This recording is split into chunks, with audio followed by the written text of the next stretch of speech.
Buonasera a tutti e a tutte, grazie per essere intervenuti e intervenute in modo così numeroso. Allora, la conferenza di questa sera si inserisce all'interno del programma del Festival Biblico. Il Festival Biblico nasce nel 2005 per iniziativa della Diocesi di Vicenza e della Società San Paolo, che ebbero l'intuizione di unire lo stile, quello tipico di un festival, al contenuto, ovvero le Sacre Scritture. Questo con l'obiettivo di rileggere la contemporaneità e i fatti di attualità con una nuova chiave interpretativa. Il festival non ha finalità confessionali, ma si propone come un'esperienza spirituale, culturale, ricca e aperta a chiunque voglia porsi delle domande. Nel corso degli anni il festival si è ampliato, accogliendo le diocesi di Verona, Padova e Rovigo, e nel 2017 si è aggiunta anche la diocesi di Vittorio Veneto e successivamente nel 2020 anche la diocesi di Treviso. Il programma del festival è così sensibilmente cresciuto, offrendo dialoghi, meditazioni, concerti, mostre, cinema, teatro, paesaggi, passeggiate e proposte nel digitale, oltre ovviamente alle conferenze. Il tutto è stato realizzato sia nella sede di Vicenza sia nelle altre sedi diocesane.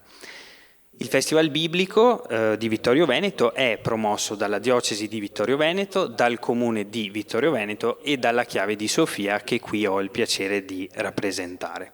Prima di iniziare chiamerei sul palco l'assessore Antonella Oliana per un breve saluto.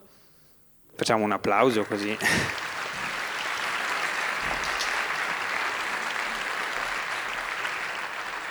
Grazie, brevissimo saluto. Intanto sono davvero convinta che il format che avete scelto di rilettura dei testi biblici con questa chiave di lettura particolare sia un modo vincente di avvicinare a questi testi un pubblico vasto. Lo stiamo vedendo perché io vedo che questo festival sta crescendo negli anni. Sono felice che la nostra città, Vittorio Veneto, sia inserita all'interno di questo circuito. Nell'edizione di quest'anno sto vedendo un numero incredibile di persone che rispetto all'anno scorso sono decisamente aumentate, quindi mi fa davvero piacere essere qui questa sera a portare il saluto da parte dell'amministrazione che è rappresentata qui questa sera da me oggi e anche dalla mia collega l'assessore al sociale Antonella Caldart. Poi sono particolarmente contenta di dare un saluto al professor Vittorino Andreoli, che è la seconda volta che viene a Vittorio Veneto. La prima volta era venuto nel 2015, ricordavamo, in occasione di una mostra che era stata fatta a Palazzo Todesco su Lino Di Netto. E lo ricordavo proprio a lui prima. Mi è rimasta impressa in modo particolare una frase che lui usò in quel contesto quando entrambi presentammo la mostra e scrivemmo anche il testo poi insieme per il catalogo. E lui disse, per me che sono abituato ad addentrarmi all'interno delle ombre del buio della mente, entrare in questa mostra, avvicinarmi all'opera di questo artista, mi mette nella situazione di un eremita che all'interno della caverna vede improvvisamente entrare la luce del sole, vede l'azzurro del cielo. Uno squarcio quindi di apertura in un mondo diverso e credo che, lo pensavo prima, questa potrebbe essere proprio la chiave di lettura che può essere usata per questo festival biblico, l'idea di aprire nuovi mondi, nuove visioni, nuove opportunità di accostarci a dei testi così lontani nel tempo, nello spazio, ma così incredibilmente vicino a noi per i contenuti, le suggestioni e le riflessioni che ancora oggi ci possono comunicare. Grazie e buon ascolto a tutti. Grazie all'assessore e inviterei sul palco ora Loris Sonego, che è presidente di Banca della Marca, uno dei principali sponsor di questo evento.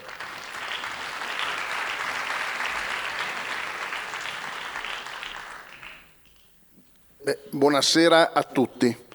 Parto con i complimenti alla Diocesi di Vittorio Veneto, al Comune di Vittorio Veneto, alla Chiave di Sofia, per la quantità e qualità di eventi che sono riusciti ad inserire in questo 19° festival. Incredibile, io ho letto un po' il programma, sono eventi di tutti i tipi. Si parte, ho visto, dalla rilettura della Genesi, capitolo 1 e 11, che parla ovviamente della creazione, ma qui in questo festival si vuole invece usare la Genesi, questi capitoli, per un momento di pausa e riflessione. Credo che mai come oggi, soprattutto dopo gli eventi che abbiamo vissuto e stiamo vivendo in questi anni, in questi ultimi 2 anni, un periodo di pausa e riflessione sia necessario a tutti, per poter ripartire con i valori, io dico, della coesione sociale e dell'economia solidale, che mi permetto di dire sono anche tipici dello statuto dei valori del credito cooperativo di una banca come la nostra. Se voi leggete, vi capita di leggere l'articolo 2 dello statuto, si parla proprio di coesione sociale e economia solidale. Questo ci permette, secondo me, di poter affrontare e vivere questi momenti che qualche problema, qualche famiglia lo stanno dando, con quei valori che sono tipici delle donne e degli uomini del nostro territorio e che ci hanno permesso nel passato di superare momenti magari difficili, momenti che qualche preoccupazione ce l'hanno data, e io sono sicuro che se grazie a questi ascolti, a questi incontri, riusciamo a reinserire dentro di noi quei valori, quel DNA, sono convinto che ci aspetterà un futuro roseo, e questo è l'augurio che faccio a voi e a tutti noi. Grazie e buon ascolto. Grazie. Allora, come è già stato detto sia dall'assessore che dal presidente, questa sera partiremo appunto dal testo biblico, in particolare dal libro del Genesi, che fa un po' da sfondo a tutti gli eventi proposti in questo festival. Un libro del Genesi che ha, tra le altre cose, nel tema del riposo, uno dei suoi temi capitali. Il testo biblico, nel suo primo libro appunto, che contiene il racconto della creazione, sottolinea il bisogno di riposo, di una pausa, di uno Shabbat, necessari per ritrovare il proprio senso dello stare al mondo, con rinnovata responsabilità e direi anche con una più profonda e maggiore consapevolezza di sé e del mondo che ci circonda. Ecco, questa sera affronteremo la dimensione del riposo, un nuovo senso del riposo appunto, con le parole e lo sguardo profondo e, se permettete, anche appassionato di un graditissimo ospite che è già stato accennato e introdotto, che è il professor Vittorino Andreoli, che invito a salire sul palco e che accoglierei con un applauso.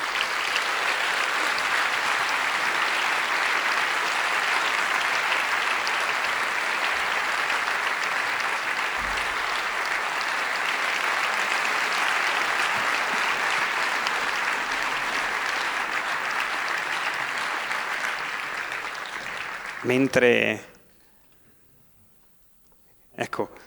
proseguono le operazioni di sistemazione, allora consentitemi di sottolineare lo spessore dell'ospite che abbiamo qui con noi questa sera, che abbiamo il piacere e l'onore di ospitare. Allora, Vittorino Andreoli, medico psichiatra di fama mondiale, è stato direttore del Dipartimento di Psichiatria Verona Soave ed è membro della New York Academy of Sciences.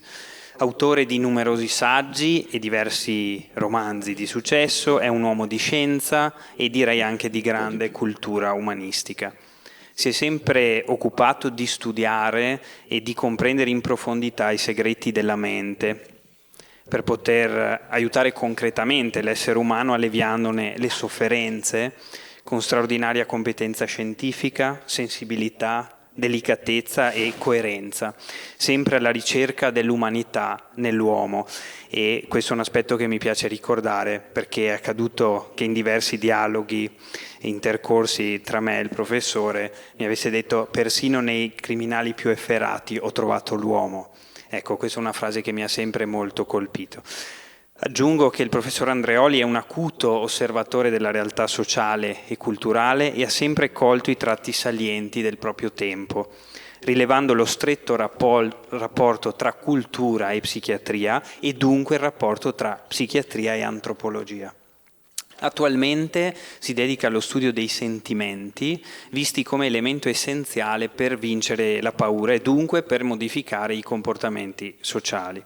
In questo senso è spesso presente nel dibattito pubblico con interventi, sottolineo, capaci di cogliere importanti sfumature psicologiche e sociali e di offrire particolari chiavi di lettura e di comprensione dei fenomeni umani così complessi.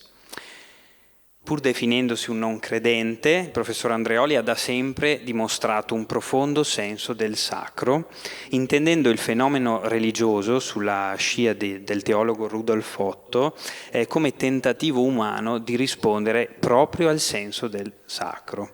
Ecco, autore di moltissimi interessanti saggi e romanzi, segnalo alcune delle ultime pubblicazioni che troverete poi anche all'uscita: Lettera a un vecchio da parte di un vecchio, L'origine della coscienza, Storia del dolore, Contaminazione, Psicologia del noi, Homo stupidus stupidus e La gioia di vivere.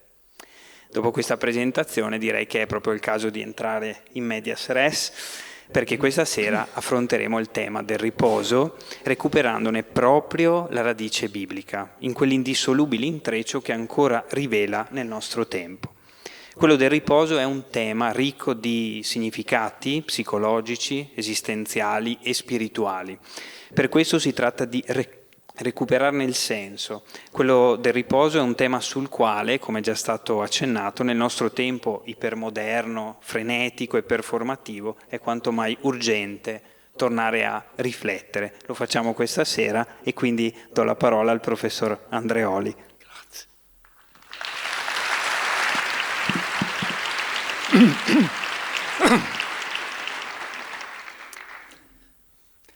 Buonasera. Grazie della vostra presenza, grazie dell'invito che ho ricevuto e che ho accettato con entusiasmo, perché il tema del riposo è un tema oggi centrale alla nostra società.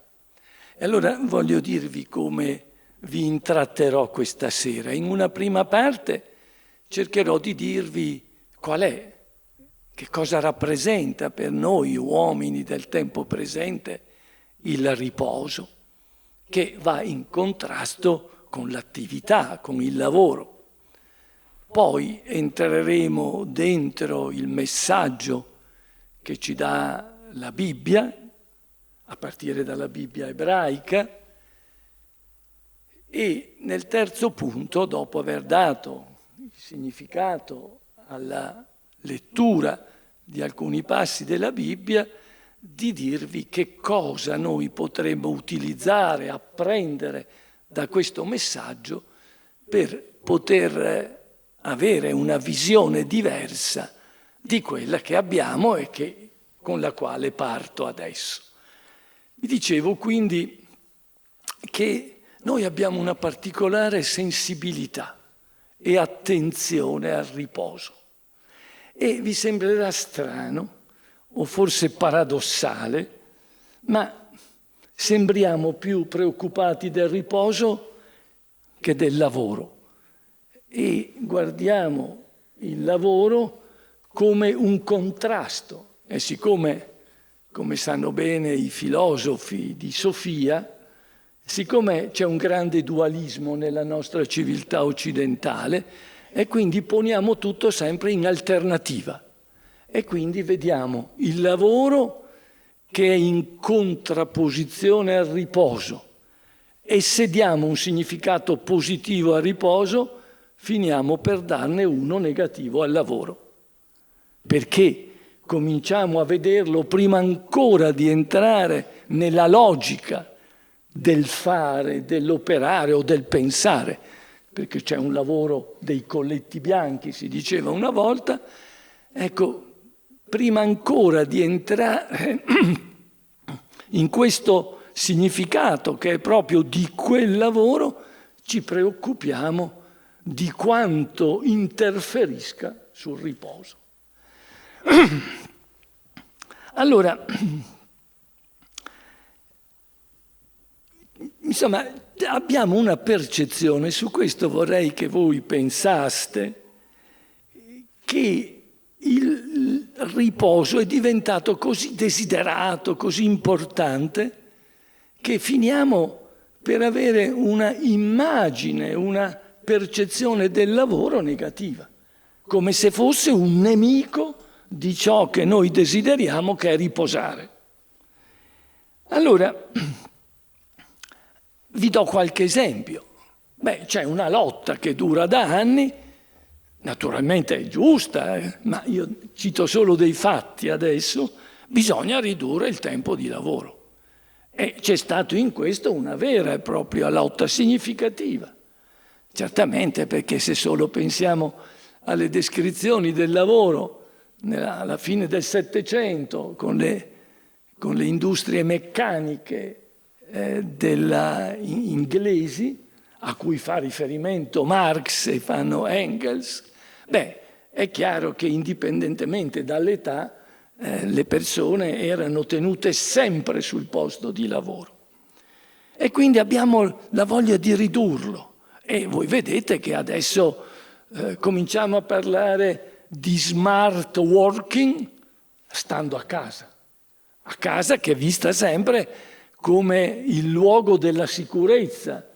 Insomma, non si può più parlare del nido, perché qualche volta diventa un nido piuttosto difficile e anche drammatico. Però cominciamo a vedere proprio, è una voglia inconsapevole di distaccarsi persino dai luoghi di lavoro, che poi erano quelle fabbriche che anche negli ultimi, insomma, fino a una decina, 20 anni fa, si era lottato per renderle compatibili con la salute e non più luoghi in cui per poter produrre si consumava la vita dell'uomo. Un altro segno di quanto vi sto dicendo e quindi dell'importanza del riposo, è il tema della pensione. In Francia oggi, da noi poco tempo fa, cioè l'idea è comunque quella, anche qui indipendentemente dal tipo di lavoro, ma di terminare, di andare in pensione, che vuol dire uscire dalla logica del lavoro, certamente avendo la possibilità economiche di poter far sì che il riposo permetta di vivere senza lavoro, che vuol dire vivere meglio. Questo è dato per scontato, anche se poi, per esempio, vedremo che esiste tutta una serie di fenomeni dovuti al pensionamento. Non so, per esempio, in paesi vicini anche a noi, nell'ambito dell'attività pubblica, prima del periodo di pensione, un anno prima, permettono che vi sia una sorta di preparazione al riposo. Perché? Perché è chiaro che non sempre è vero che la mancanza di lavoro significa riposo. E d'altra parte ci sono esempi di lavoro che non è considerato che sia particolarmente pesante e che quindi non abbia bisogno di riposo. E qualcuno dice, oggi bisogna stare attenti perché lo considerano da mezzo matto, dice io che sono felice perché lavoro, insomma, state attenti a dirlo perché potrebbero ricoverarvi, insomma.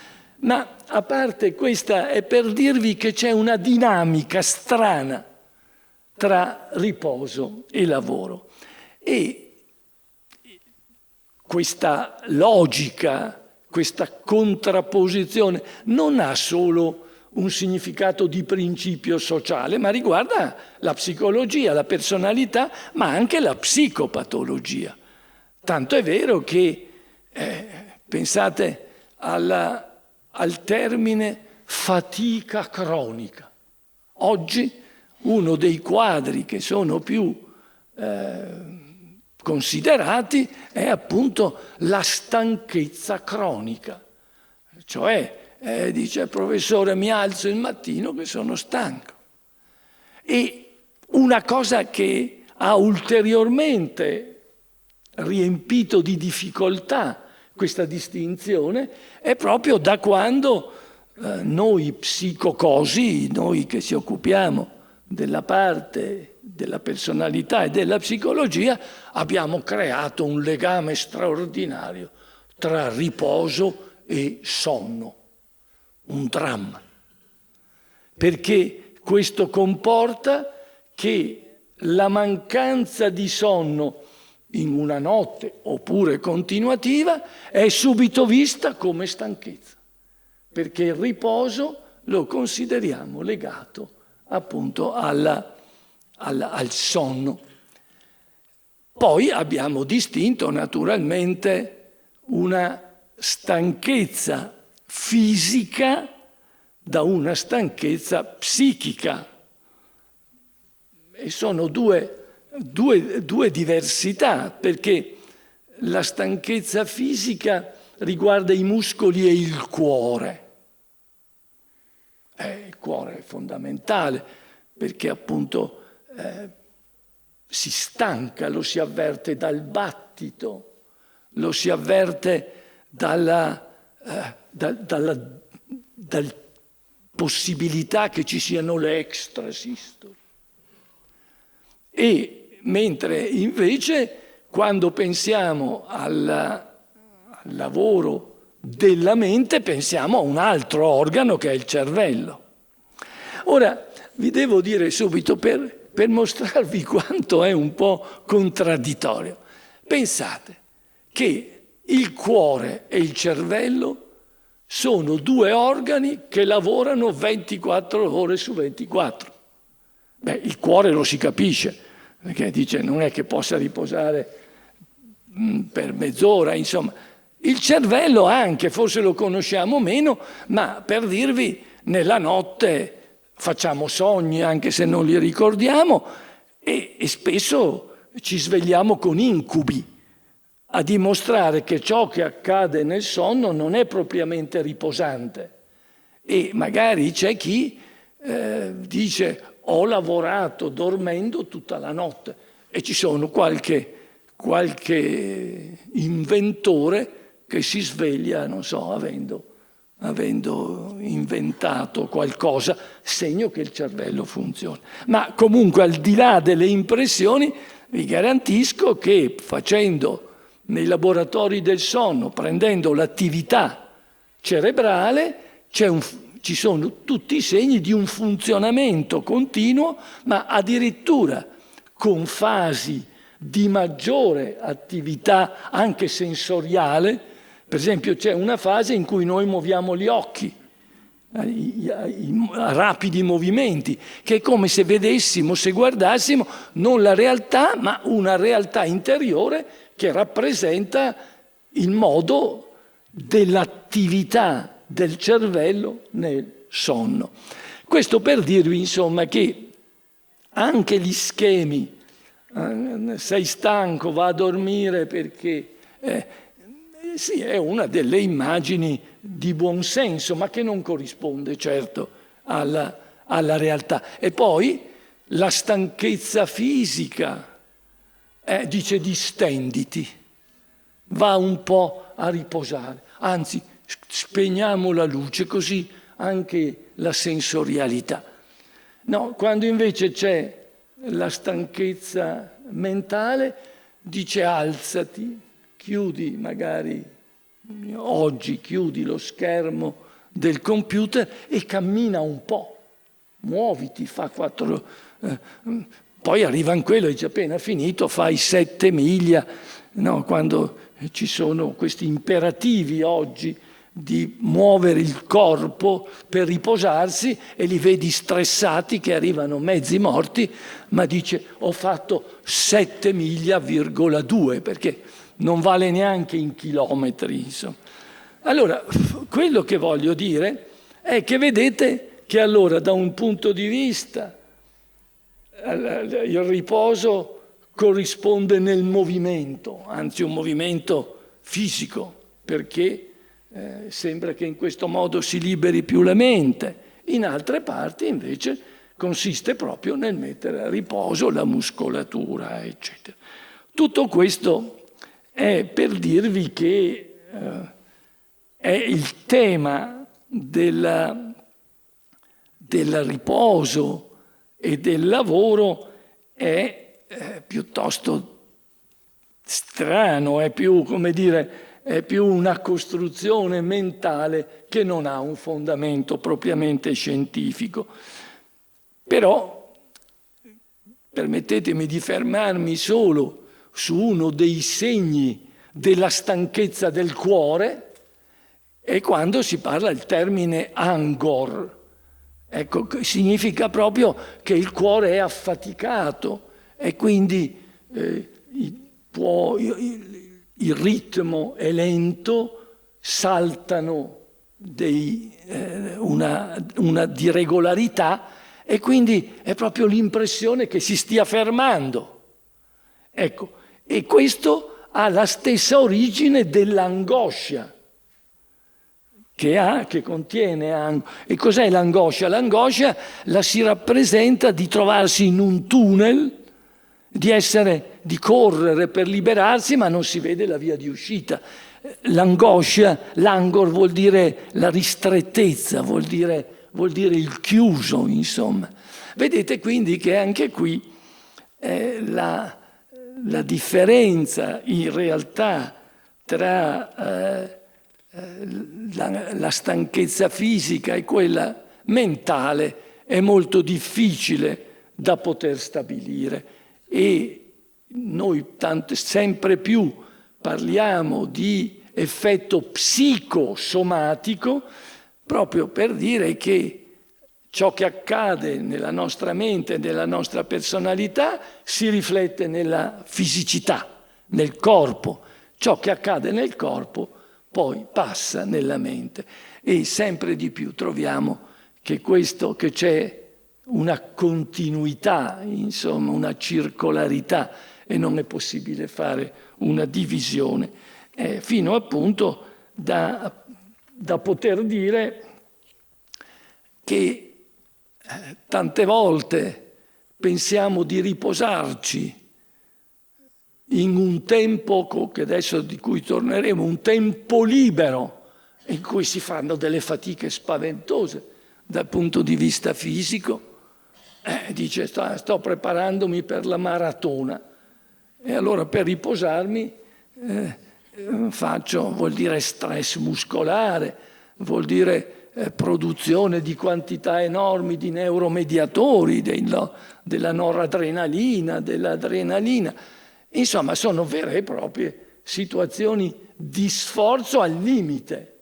No, insomma, come quello dice, adesso ho finito di lavorare e adesso faccio, non so, vado fino qui dove possiamo, fino sui monti e poi torno giù in bicicletta, insomma. Quindi ci sono delle condizioni di stress fisico che rappresentano, come si dice, dei momenti di relax. No? E nello stesso tempo però c'è anche chi dice che mi sto divertendo e per divertirsi sottopone il proprio cuore o la propria mente ad attività che sono ben più pesanti di quelle che avvengono durante il lavoro. Io ricordo molto bene che negli anni 60, inizio anni 70, ci fu una grandissima discussione che aveva visto la trasposizione del problema del riposo, che era stato chiamato tempo libero. e il tempo libero, quindi che diventava il riposo, era contrapposto, allora si chiamava non più la fatica, ma tempo di lavoro. E si era proprio diviso questo e si discuteva come organizzare il tempo libero. Erano gli anni in cui si parlava allora di boom economico e che quindi cominciava a proporsi la disponibilità di un tempo da consumare, insomma. E allora c'erano gli organizzatori del tempo libero.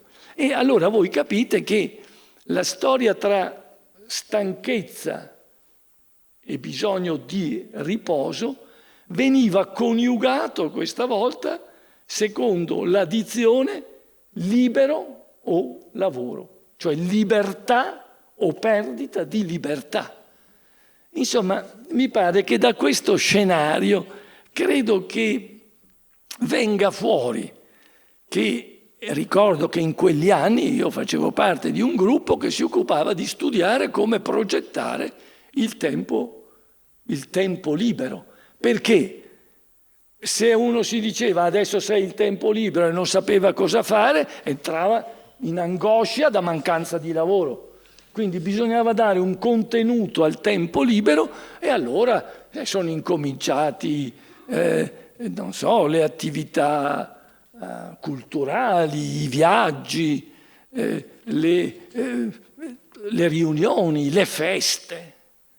Non so, insomma, oggi abbiamo per esempio, sempre per stare nel tempo contemporaneo, che oggi abbiamo, pensate ad un bambino di 9 anni che è in una scuola, supponiamo con 27 amici, 30, e che deve andare in un anno a 30 feste di compleanno.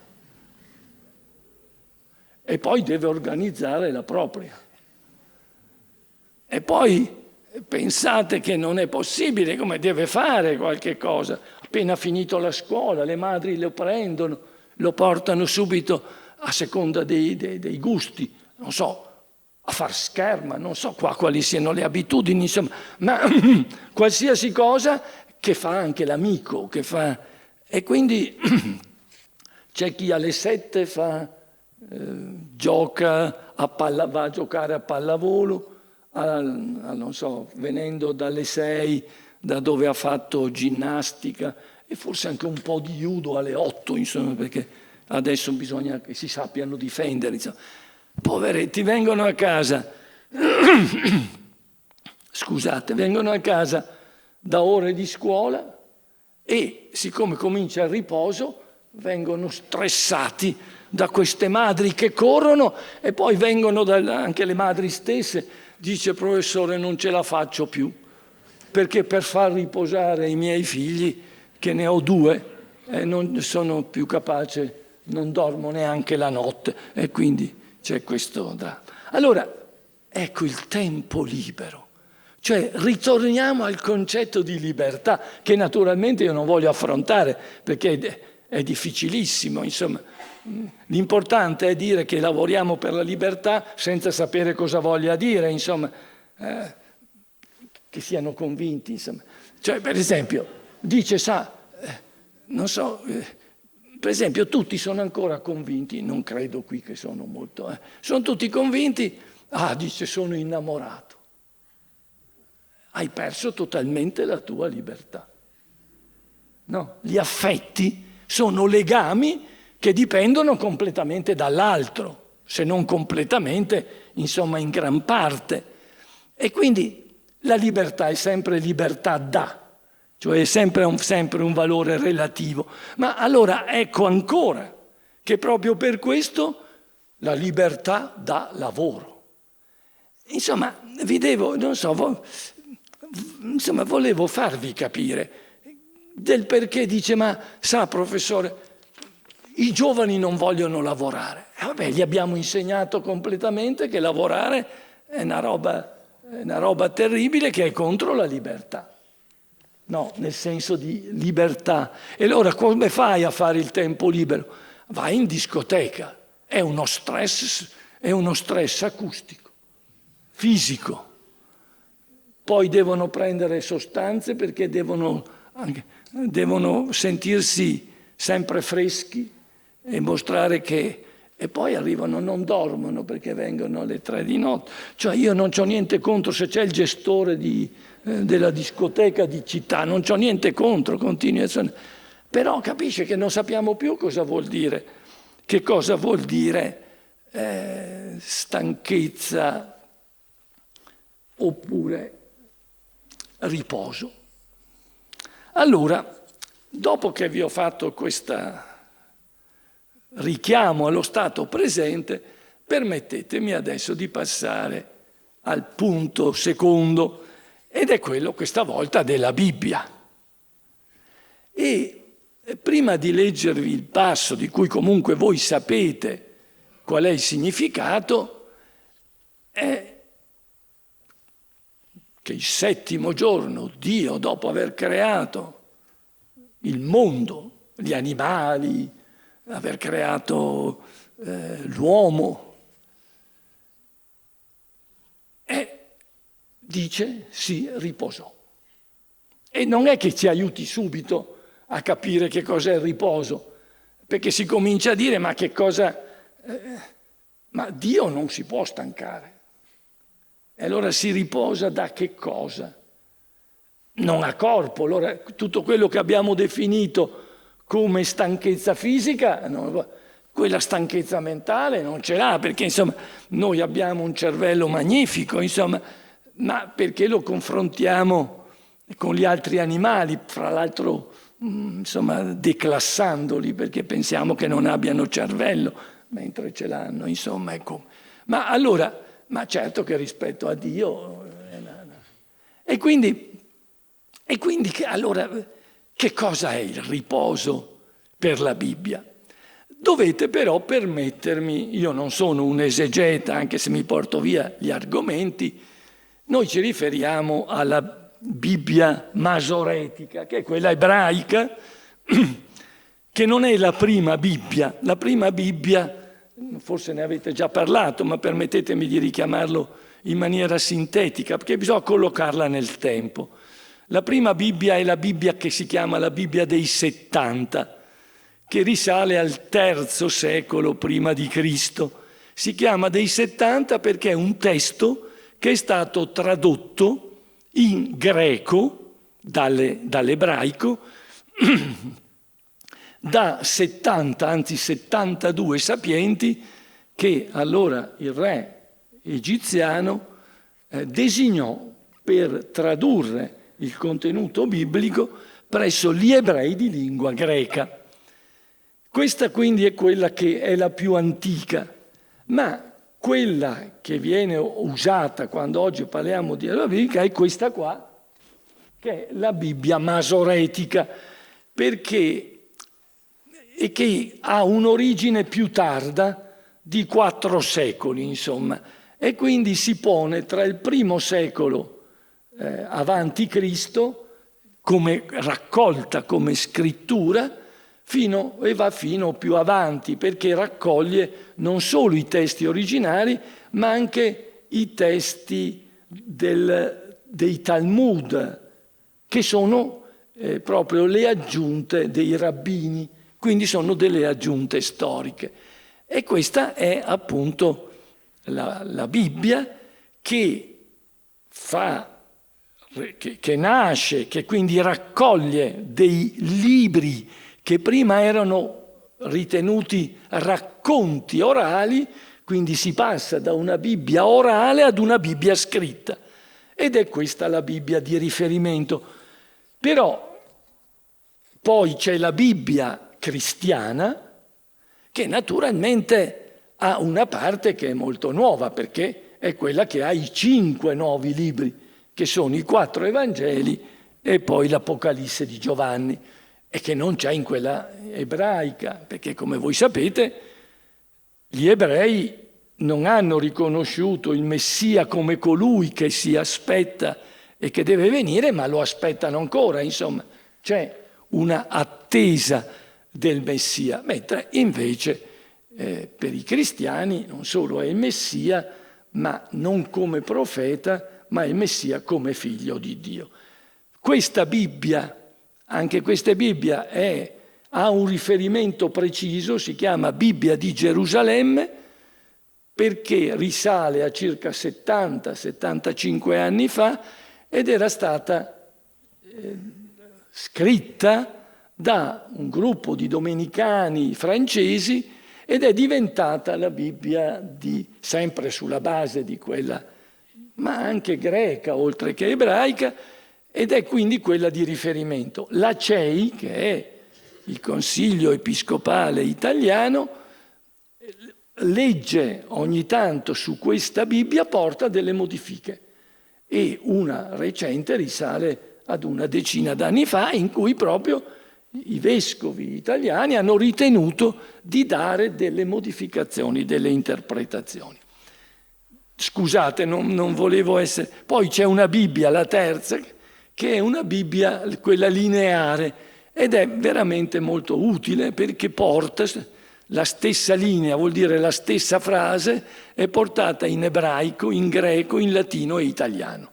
E quindi è possibile questo confronto. E questo è un'opera straordinaria che viene assegnata ai Paolini, anche se soprattutto alle Paoline.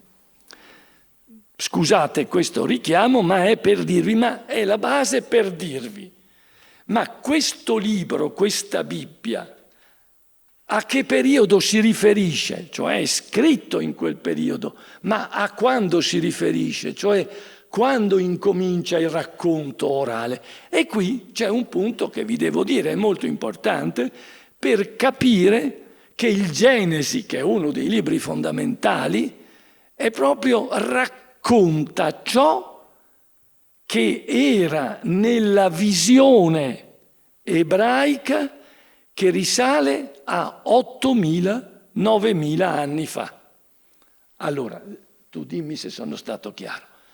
Allora, il racconto biblico si riferisce alla visione raccontata oralmente 8-9.000 anni fa. I testi sono stati scritti, prima quello dei 70, la Bibbia dei 70, della Bibbia dei 70, poi con la Bibbia masoretica, che è quella che oggi usano. E questo viene scritto poco prima della venuta, insomma, della venuta di Cristo, e si protrae per secoli dopo, ed è in continua modificazione, insomma. Però allora andiamo per un momento alla descrizione. Che cosa descrive il Genesi? Ecco, questo è interessante. Descrive la popolazione ebraica, appunto, nel circa 8.000-9.000 anni fa. Ed è un momento storico importantissimo, perché è il momento in cui antropologicamente l'uomo passa dal nomadismo alla agricoltura. In quel momento ciò avviene, questo passaggio fondamentale per raccontare la storia dell'uomo, avviene nella Mesopotamia, in quella che si chiamava la semiluna fertile. La Mesopotamia è il luogo tra Tigri e Eufrate, due fiumi di grande importanza, di grande portata, che avevano reso questo terreno molto fertile. E quindi le popolazioni da qui finiscono con il periodo, il nomadismo, che voleva dire andare a cercare l'alimentazione dove c'era, ma qui cominciano appunto a coltivare la terra, proprio perché è molto fertile. In questa semiluna siamo nella zona tra Iraq, Palestina, e che confina con l'Egitto, dove c'è un altro grande fiume che è il Nilo. E voi sapete che l'Esodo è proprio il passaggio del popolo ebraico dall'Egitto alla terra promessa, che non dovete pensare che fosse molto lontana. Certo, lo era fisicamente, ma è sempre all'interno della mezzaluna e non siamo lontani dai luoghi di adesso, insomma. Ecco. Allora, perché è importante? Vi dico subito, perché cambia la cultura. E l'esempio non è il tema nostro, ma l'esempio è la storia di Caino e Abele. Voi sapete che in Genesi 1:11, noi stasera parliamo di cose, ma in qualche altra parte, insomma, è cominciato subito con la storia del primo rapporto tra uomo e donna, che sapete come è andato a finire, insomma. Poi si arriva anche a quello dei due fratelli, di Caino e Abele. Ma è bello in senso culturale, insomma, è bella l'origine di questo. Perché? Perché Caino uccide il fratello Abele, che è buono, che è amato dal Signore, da Yahweh, che è accogliente. Ma allora c'è un passo in Genesi 4:3-4 in cui dice Abele fu pastore di greggi. Quindi è il nomadismo che contemporaneamente porta ai greggi, insomma, cioè il nomadismo era una sorta di continua trasumanza alla ricerca di terreni fertili che erano non solo per l'uomo, ma anche per i greggi. Mentre Caino era agricoltore. Allora vedete che è proprio il Genesi si riferisce storicamente a quel periodo, 8-9 mila anni prima di Cristo, in cui scomincia quella che si chiama la stabilitas loci, che è un termine che usano anche nei monasteri, nel monachesimo, come sai. Ma che vuol dire che non vanno più, non cambiano più luogo, ma costituiscono in quel luogo e abitano in quel luogo. E allora ecco, che cosa succede? Abele fu pastore di greggi e invece Caino agricoltore. Una volta, leggo il testo biblico, una volta Caino portò dei frutti della terra come presente al Signore, vuol dire in sacrificio, cioè donò i frutti della terra come offerta al Signore.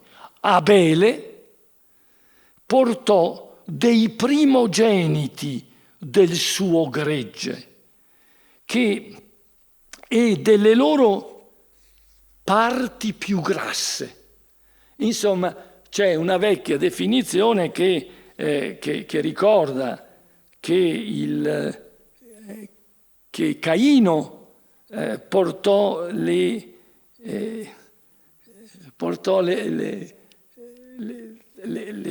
erbe, portò i semi di lino, ecco, erano i semi di lino, che erano i frutti della terra, mentre invece Abele continuò a dare i famosi fianchi opimi, cioè il grasso degli animali, che poi, voi sapete, era molto importante il grasso perché dava il fumo, cioè continuava, mentre invece i vegetali bruciavano rapidissimamente. E allora che cosa successe? Che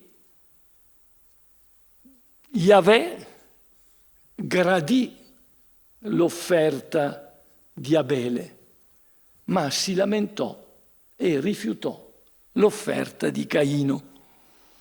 Allora, io non sto parlando di Caino e Abele, quindi non so, sarà di un altro tema, però quello che voglio dirvi, quindi la Bibbia parla e comincia, il Genesi è un racconto che ha come origine che poi sia trasmesso da Dio, perché questo fa parte del Pentateuco, che secondo gli ebrei è stato addirittura dettato in lingua ebraica a Mosè, ma questo a noi non importa.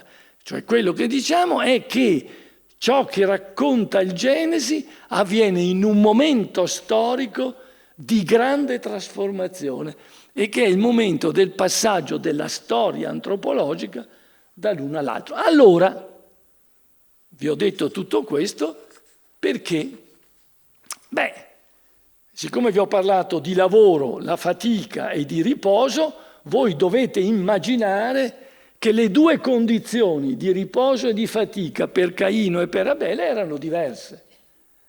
Perché gli uni, cioè il primo, doveva lavorare la terra e per avere le bionde messi, mentre invece l'altro era il guardiano del gregge ed era poi quello che raccoglieva i frutti della terra. E Dio aveva detto, sempre nel Genesi, vi porto nell'Eden dove nascono tutti. E quindi viveva di ciò che Dio produceva, non di ciò che invece con l'agricoltura deve produrre l'uomo. Previsto da Dio perché disse, tu vai fuori dall'Eden e dalla donna partorirai con dolore e tu dovrai faticare fino al sudore della fronte.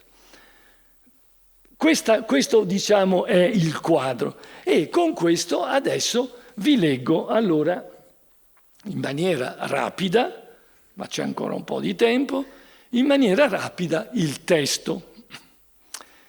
Nel capitolo 2, lo leggo da qui, ma insomma ho portato la Bibbia nel caso che nel 7° giorno Dio aveva completato l'opera sua che aveva fatto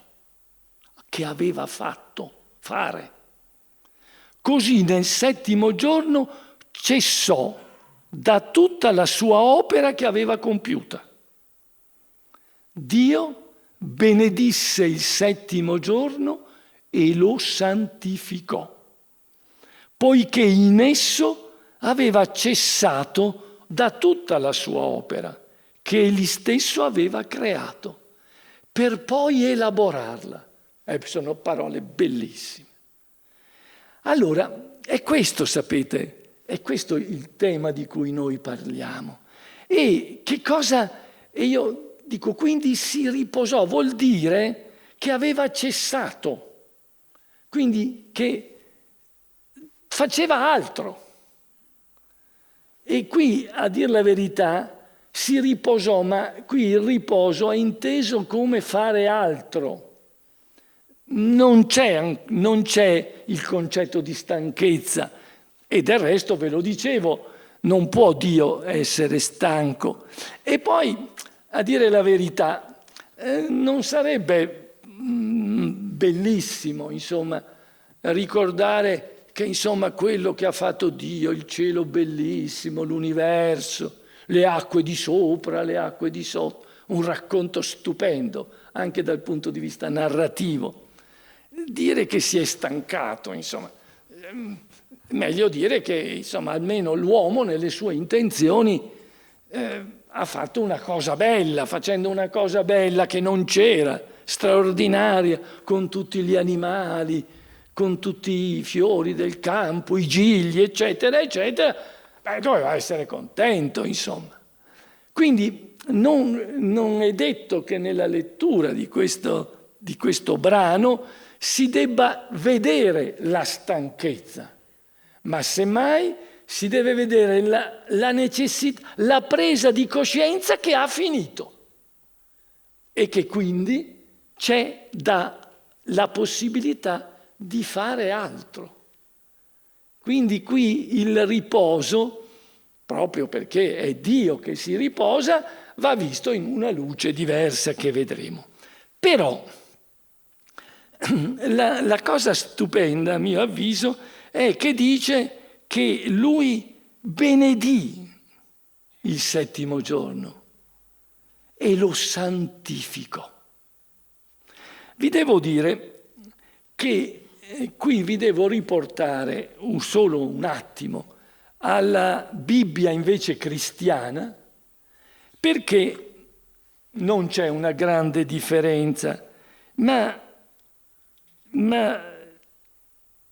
disse, ve lo rileggo, voi più o meno ricordate, nella Bibbia che vi ho detto, quella dei 70 rivista dalla CEI, allora Dio nel 7° giorno portò a termine il lavoro che aveva fatto e cessò nel 7° giorno da ogni suo lavoro.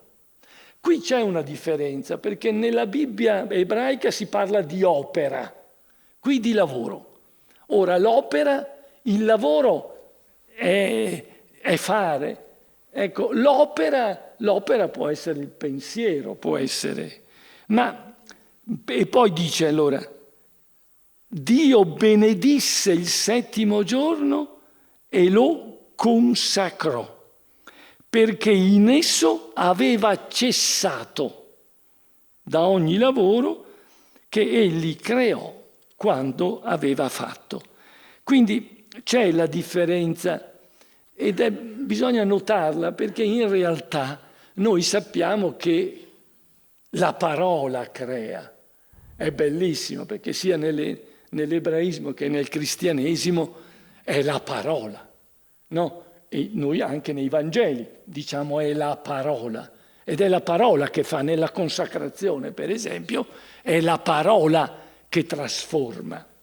Quindi c'è una piccola differenza, ma però quella su cui vi voglio però dire è che mentre la Bibbia ebraica dice che Dio benedì e santificò, ecco, quella cristiana usa i termini benedire e consacrare. E questa è una cosa affascinante, perché nella Bibbia cristiana si torna al sacro. E il sacro è un tema straordinario. Il sacro, vedete, perché mi soffermo? Perché il sacro è qualche cosa che è in noi. Aveva giustamente accennato a Rudolf Otto, un antropologo importantissimo che nel 1917 disse che il sacro è qualche cosa che è dentro l'uomo. Cioè era come una categoria, mentre le categorie di Kant servivano per la razionalità, le categorie invece che Rudolf Otto vede sono le categorie per ciò che non è razionale, per il mistero. E questo è molto bello. Allora, vedete, tutti noi abbiamo la percezione del sacro, cioè avvertiamo che c'è qualche cosa che è diverso da tutto il resto. E vi porto l'esempio, la nascita. Pensate ad una donna che genera un bambino. Noi oggi diciamo che c'entra anche l'omuncolo, ma poco, insomma, è poi una scoperta tarda, anche qui che risale a quel periodo. Quindi, voglio dire, e questo è sacrale, è sacro, perché dopo che Dio ha creato, la donna crea. Ed ecco perché nelle discussioni sulle parità di diritti su cui non c'è da discutere, devono essere pari, ma la donna è diversa, non sul piano sociale, ma è diversa prima di tutto anatomicamente, ma è diversa perché rappresenta questa funzione del sacro, che è dare la vita. Io sono medico e per quante spiegazioni abbiamo, per quanto conosciamo adesso come sono fatti anche i geni, il genoma, ma è di una complicazione che è al di fuori, che entra proprio nel mistero. E allora ecco che è bellissimo dire che noi percepiamo il sacro. Poi il sacro lo percepiamo con la perdita con la morte. La morte potete definirla come volete, ma la morte rimane un mistero. E ve lo dice oggi una persona che fa di mestiere, si dedica all'attività scientifica, vuole scientificizzare il comportamento dell'uomo, soprattutto per chi si occupa di matti come mi occupo io, termine che uso con molto affetto. Allora è bello dire che noi abbiamo una percezione del sacro e che le religioni, tutte quelle qualsiasi siano, danno una risposta al sacro e può essere diversa da cultura a cultura. E quindi ecco il rispetto per l'ebraismo, ma nello stesso tempo rispetto e amore per una cultura che è quella che nasce con quell'uomo, vero uomo, che è Gesù di Nazaret. E quindi, ecco, noi tutti, voi tutti percepite il sacro. Poi potete essere, come dire, seguaci di una religione, no? Ma però il sacro. E ci sono cose, la vita è sacra. Non è possibile mancare di rispetto alla vita. Non è possibile non dare peso al significato della morte, al lutto. Pensate al mistero, alla perdita di una persona cara che però voi introiettate dentro di voi e continua a vivere nella vostra memoria. Questo è un processo sacro. Quindi è interessante che il concetto di sacralità sia sottolineato in modo particolare dalla Bibbia cristiana, che è diversa, che può contare su quei 4-5 libri, sui 5 libri di cui abbiamo.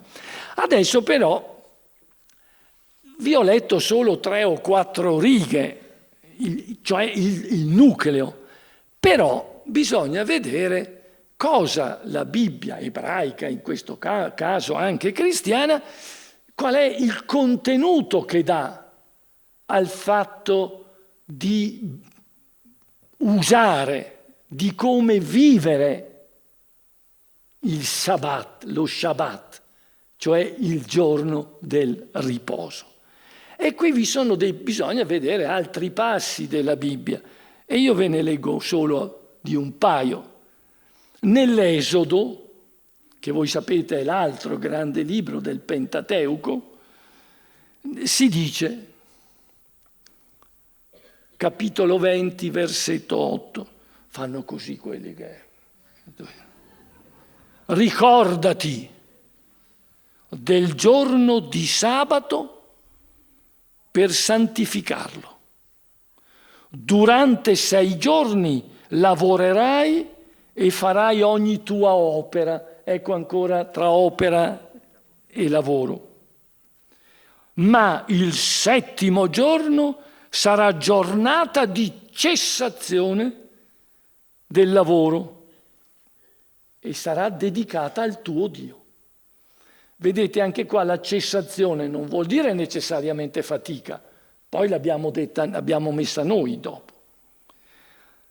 Non farai alcun lavoro, né tu, né tuo figlio o tua figlia, né il tuo schiavo né la tua schiava, né il tuo bestiame, né il forestiero che si trova nella tua città, poiché in 6 giorni il Signore creò il cielo e la terra, il mare e tutto quanto essi contengono.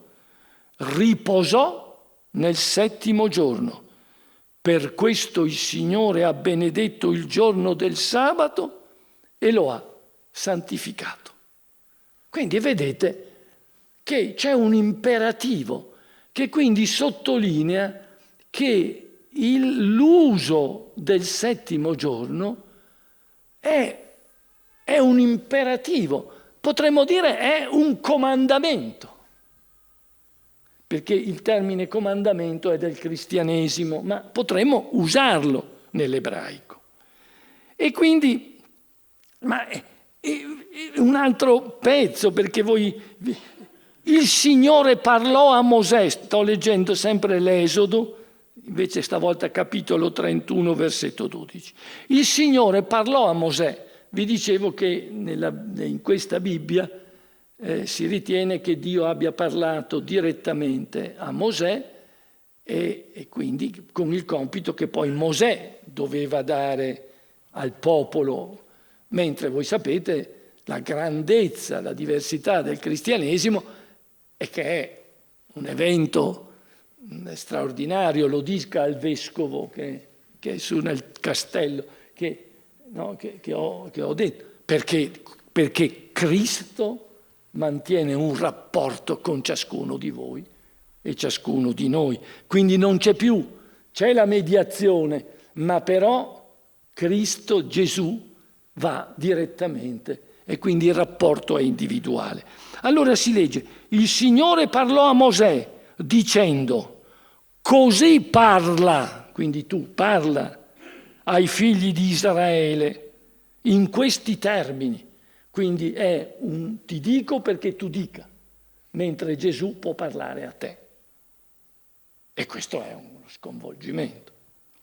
Allora, parla e di questo ai figli di Israele: badate bene di osservare i miei sabati, perché il sabato è un sogno tra me e voi, di generazione in generazione, affinché voi sappiate che sono io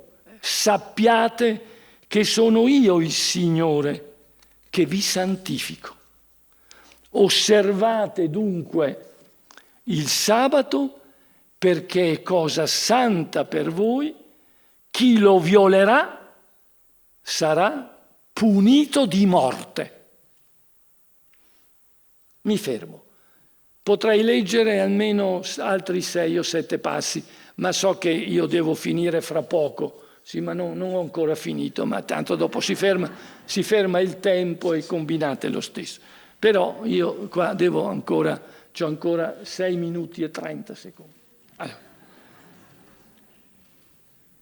è bellissimo questo, perché qui noi capiamo che non è più il concetto di stancarsi e di riposarsi per poi ristancarsi, ma c'è un ciclo che dice: tu devi fare perché devi fare e devi seguire probabilmente le regole però, fatto questo ciclo, devi dedicarti esclusivamente, dice Yahweh, al mio sabato. È mio, perché tu possa esistere devi sapere che io ho fatto il mondo, che l'universo l'ho creato io, che le piante le ho generate io, e quindi non puoi vivere ignorando questo. E adesso ripasso al terzo punto che vi avevo annunciato. Allora, come mettiamo questo contenuto della Bibbia sul riposo, come lo possiamo interpretare oggi? Che cosa ne deriva da oggi? Ecco, e qui vi devo dire che io sono affascinato da questo imperativo, perché vivo in un mondo, anche voi vivete nello stesso mondo, ma insomma c'è molta percezione diversa, perché questo è un periodo in cui l'uomo è smarrito, è in uno stato confuso. Tanto è vero che io ho ritenuto in uno dei miei scritti che insomma chiamare l'uomo di adesso Homo sapiens sapiens, 2 sapiens, insomma, e ho proposto di essere più realista e chiamarlo stupidus stupidus, che non è una offesa. Voi sapete che io non offendo mai, perché semmai, anche se dico a qualcuno lei è deficiente, non è un'offesa, è una diagnosi. Ha capito? Allora,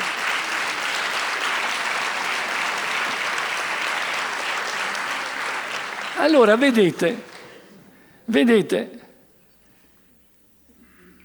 noi abbiamo perso il senso di chi siamo.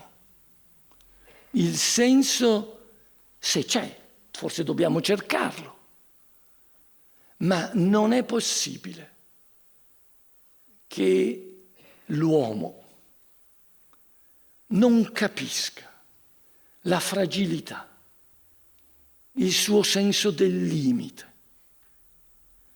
non capisca che basta un oggettino piccolo, invisibile, che si chiama virus, che mette in crisi il mondo intero e mette in crisi in particolare l'economia, a parte i 20 milioni di morti che l'Organizzazione Mondiale della Sanità attribuisce al Covid. Non è possibile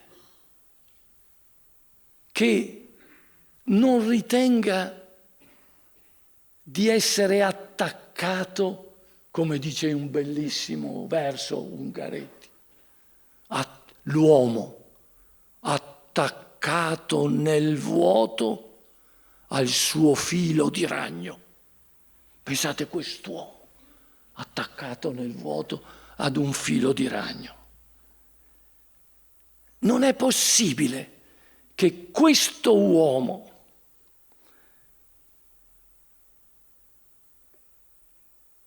possa giungere per una paranoia, che è una patologia di mente a cui però non ho accesso per curarla, perché non mi chiamano, che quindi un paranoico, e ce ne sono, adesso ce n'è uno molto grande, ma ce ne sono non a Vittorio Veneto, ha capito? Ma ce ne sono, eccetera. Allora, che non è possibile che si ritenga di poter dominare il mondo. Non è possibile che dominino ancora le guerre. Io sono nato in un dopoguerra che pensava che non ce ne sarebbero mai state più. Almeno questo. Allora, questo è l'uomo di oggi. È l'uomo che non ha capito, che ha perso il senso della propria limitatezza. Ha capito, c'ha un io gigantesco. Sono tutti onnipotenti, no? Siamo tutti narcisisti. Che bello, dovete guardare, perché guarda che bello. Guardate gli intellettuali. Lei lo sa che io non sono intellettuale. No, mi occupo di affetti, quindi no. E non posso vedere gli intellettuali. Su questo non gliel'avevo mai detto. Me l'avevo detto, va bene. Allora, vogliamo chiederci che senso ha. Allora io dico che non è possibile che vediamo la domenica. La domenica, io amo la domenica, perché voi sapete la domenica è il giorno del Signore, però ricorda la domenica, la resurrezione, che è il fondamento della cristianità. E quindi non si lega al Genesi, però io sento ancora la nostalgia delle campane, ma non di quelle che si macca il bottone, no, delle campane che si tirano. Quindi è un giorno del Signore, ma che cosa facciamo in realtà? Dobbiamo fare, se ci rivolgiamo al Signore è perché ci risolva un po' di problemi o economici o fisici, cioè è la preghiera rogatoria, che vuol dire domandiamo al Signore. Come si fa? Il Signore è stato... Dice, no, questo dovete in questo giorno immaginare che c'è qualcuno che si chiama Yahweh, si chiama Dio, e che ha fatto non solo tutto quello che voi vedete, ma che ha fatto anche voi. Ed effettivamente su questo, se un paranoico riuscisse a capire questo, e di solito quelli che curo lo fanno, insomma, ma le ripeto, no, mi sono proposto, ma non mi vogliono. Insomma. Ma guardi che i paranoici non sono solo quello che lei pensa, io non faccio il nome, ma per esempio faccio sempre il nome di un certo Zuckerberg, quello che adesso vuol fare il metaverso, no? Insomma, è uno che un giorno gli dicono: ma signor Zuckerberg, come sta? Bene. Dice: ma guardi che ho saputo che lei ieri ha perduto, le sue azioni hanno perduto 10 miliardi di dollari.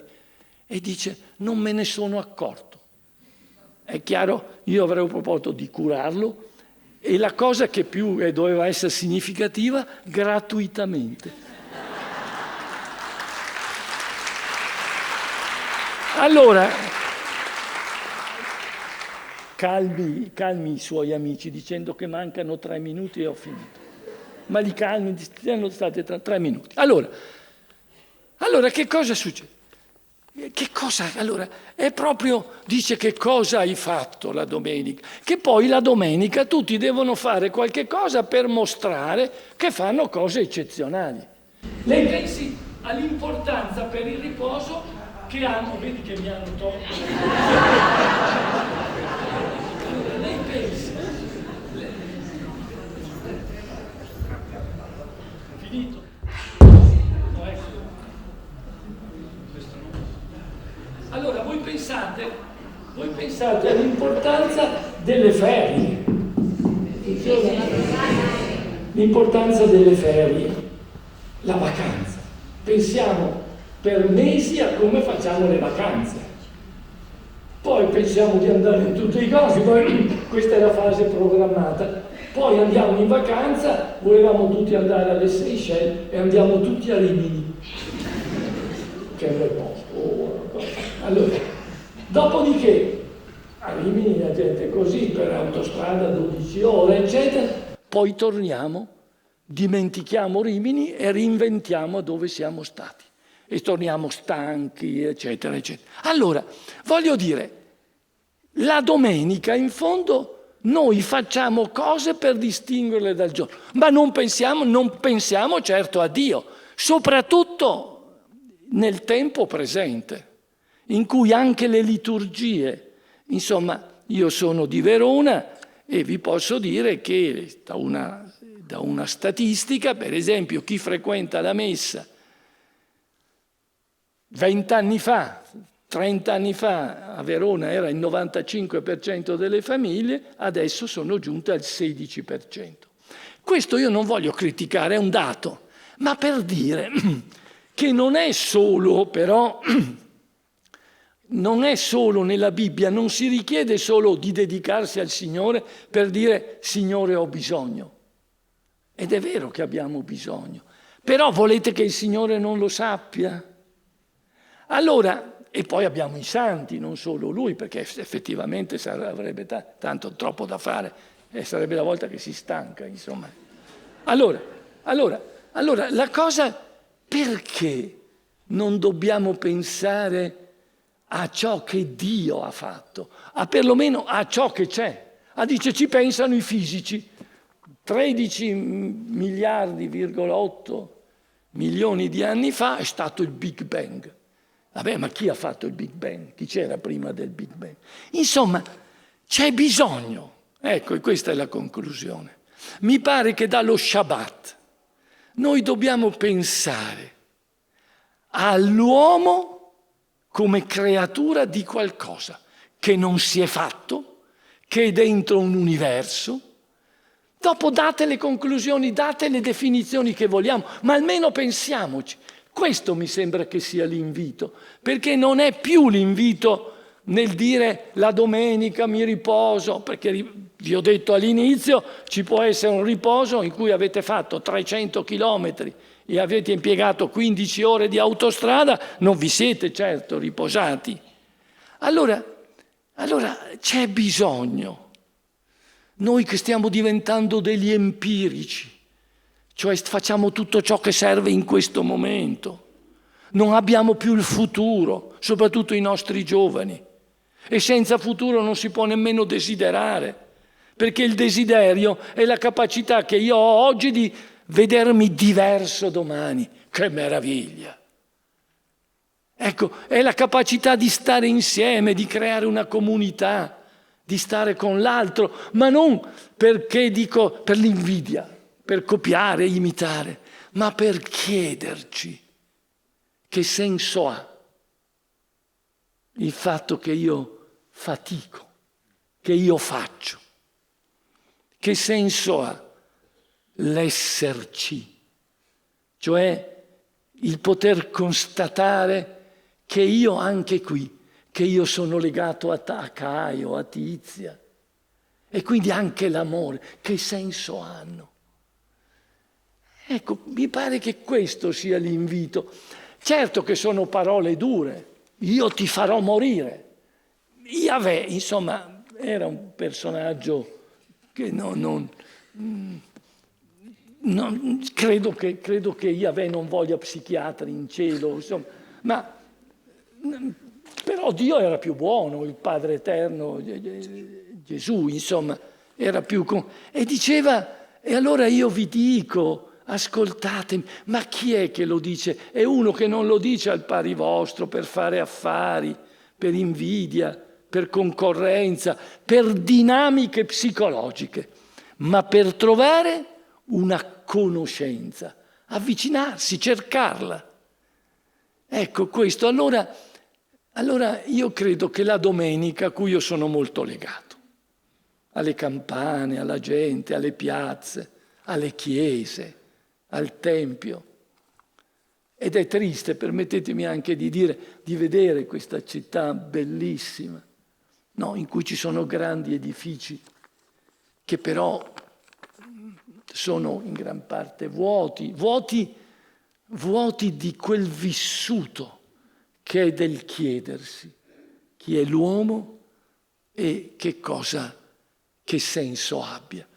Può darsi che non ci si arrivi, però mi pare, ecco, che sia il bisogno di uscire da un circolo per pensare e casomai a quel circolo, ma da fermi.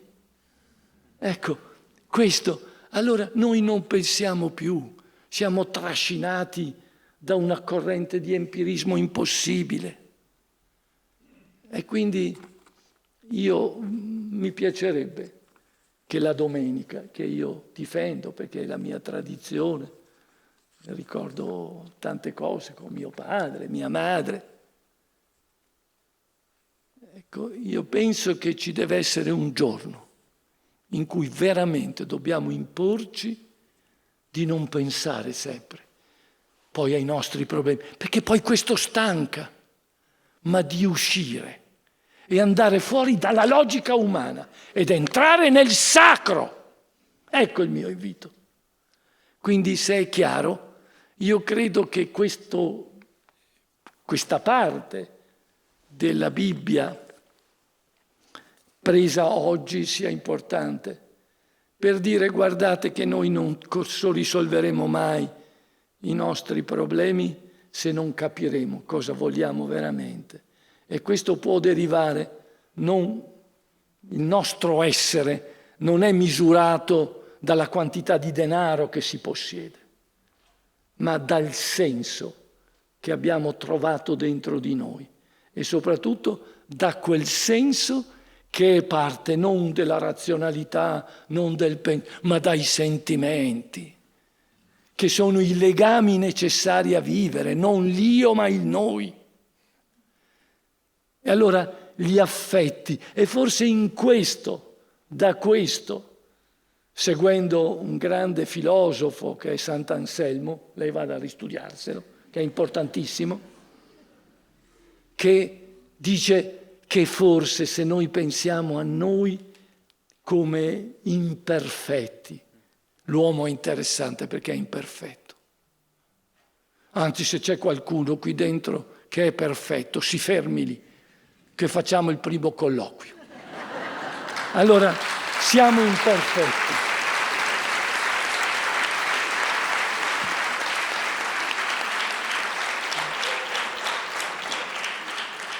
Non valgono i soldi, allora dobbiamo trovare una modalità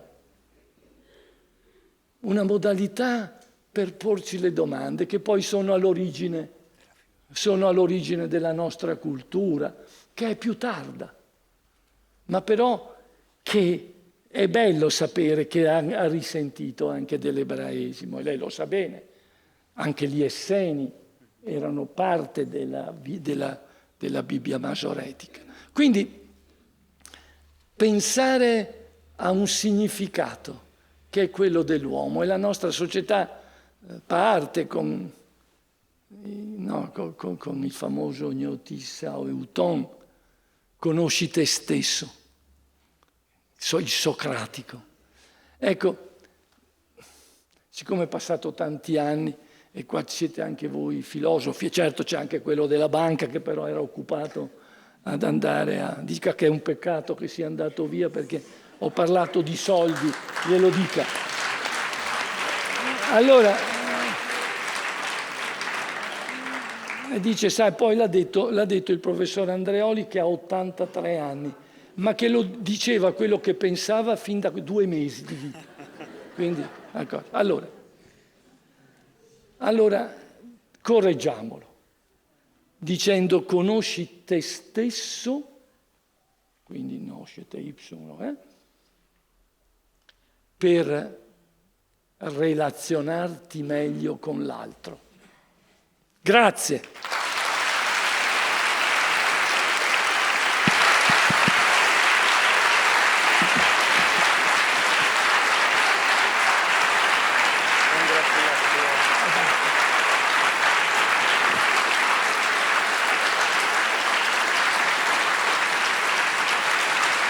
Grazie.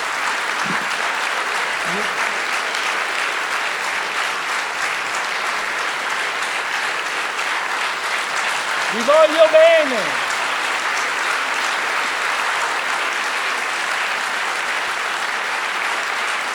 Ma non al bancario. No. Allora, io credo che questo applauso sigilli, questa lectio magistralis, queste parole profonde e questi stimoli che il professor Vittorino Andreoli anche questa sera ci ha regalato. Esprimo la mia personale gratitudine a nome anche del pubblico e invito sul palco Elena Casagrande, anima organizzatrice di questo festival, per 2 parole.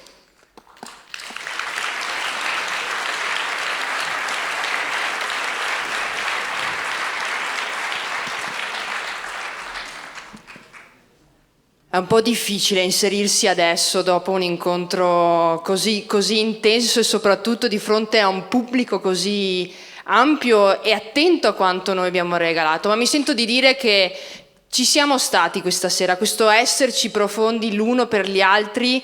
Questa sera lo abbiamo realizzato con questa platea. Io volevo ringraziare veramente ciascuno di voi che rendete possibile e vivo questo festival biblico, e in particolare mi premeva ringraziare anche chi con me organizza questo festival, la Diocesi di Vittorio Veneto, il Comune di Vittorio Veneto, la Chiave di Sofia che qui rappresento, e tutti i volontari che a diverso titolo ci aiutano a organizzare questi eventi. Sapete, è un po' una fatica organizzare di questi tempi la cultura, ma noi ci crediamo davvero e questa ne è un po' anche la prova, e quindi mi sentivo di ringraziare anche, oltre a Banca della Marca che ha sostenuto questo specifico evento, il gruppo Zoppas Industry che quest'anno si è aggiunto alla nostra rete di sostenitori, la Falmec, Cattolica Assicurazione, diverse aziende che ci hanno sostenuto anche a titolo tecnico in questo evento, quindi Gregoletto, Rizzetum Vini, Sarameno Guz Vini, Aries Pasteria.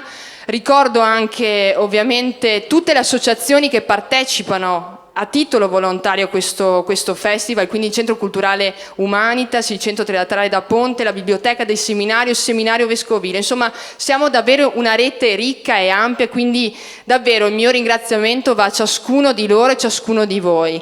E a lei, professore, grazie di cuore per averci ricordato l'urgenza e la necessità di questo tempo del riposo. Ad Alessandro, che è stato con lei, la sua spalla, il nostro gruppo, e a tutti voi buon festival biblico